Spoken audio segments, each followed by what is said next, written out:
Nous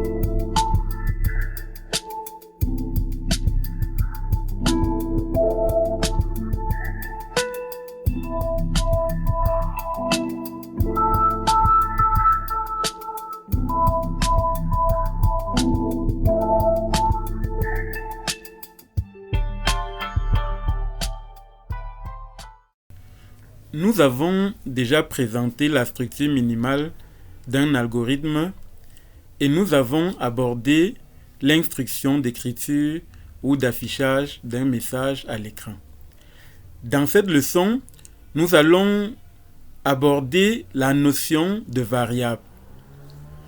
D'entrée de jeu, il faut déjà noter que une variable est un emplacement mémoire réservé pour stocker les données du programme. Emplacement mémoire réservé pour stocker les données du programme. Nous allons commencer par déclarer une variable dans la partie déclarative. Pour cela, on va utiliser le mot-clé var.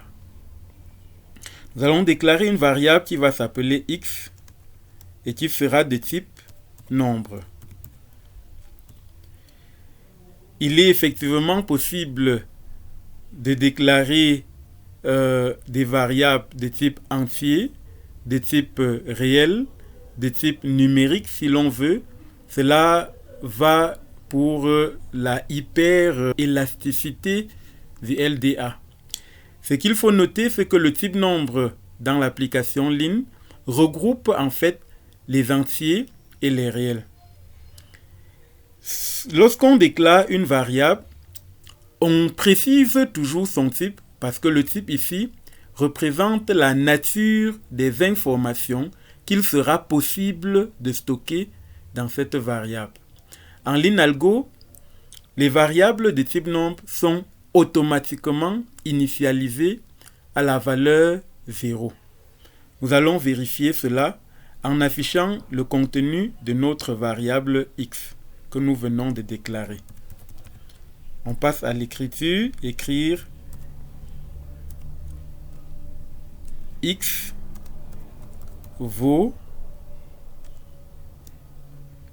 plus x. Remarquez la subtilité avec laquelle nous ajoutons la variable x. En effet, la chaîne de caractères que voici, écrit entre côtes, va s'afficher en l'état.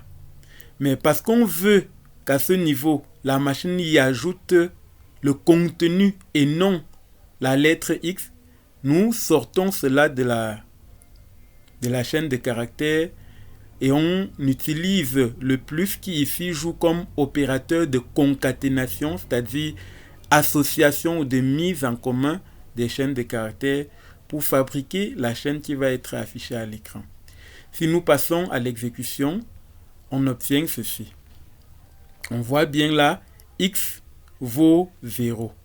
Sauf qu'il y a quelques problèmes d'affichage à ce niveau. Notre code, notre texte est trop collé à l'ancien, c'est-à-dire à la précédente instruction, et on remarque que le 0 est aussi très collé sur le mot vaut. Nous allons arranger cela. Nous allons ajouter un espace ici pour éviter que le contenu de x soit collé sur le mot, et on va ajouter ln ici pour forcer un retour à la ligne, ce qui va créer un peu plus de lisibilité.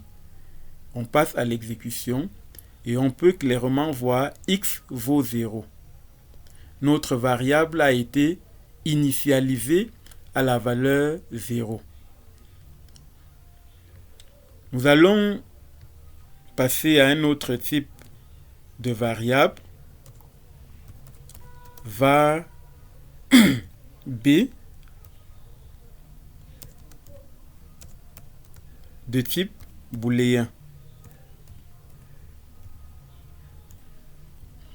Notons qu'un booléen est une expression ou un contenu, si vous voulez, qui ne peut prendre que deux valeurs, à savoir vrai ou faux. Allons vérifier à quelle valeur est initialisée notre variable b.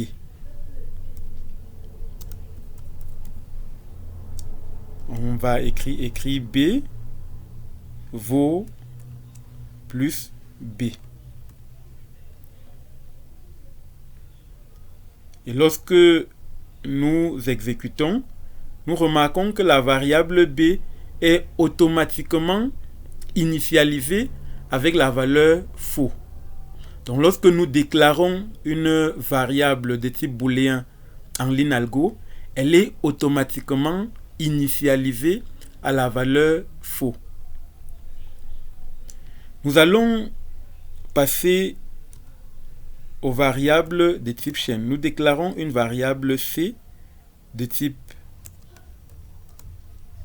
chaîne de caractères et nous allons de même voir à quelle valeur le linalgo initialise les variables de type chaîne de caractères. C vaut plus C. Si nous passons à l'exécution, nous pouvons voir là C vaut le vide. En effet, les variables de type chaîne sont initialisées avec la chaîne vide. Et la chaîne vide ne présentant absolument rien à l'écran, c'est pour cela que l'instruction d'écriture nous présente aussi un vide à ce niveau. Comme je le disais, il est possible de remplacer le type nombre que voici en mettant par exemple entier .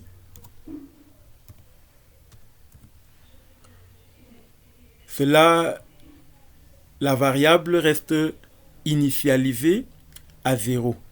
Et il est bien évidemment possible de déclarer plusieurs valeurs, par exemple séparées par des virgules.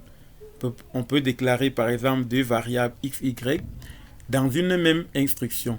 Nous pouvons commander ici de voir ce que contient notre variable y. À l'exécution, nous remarquons que la variable y vaut 0.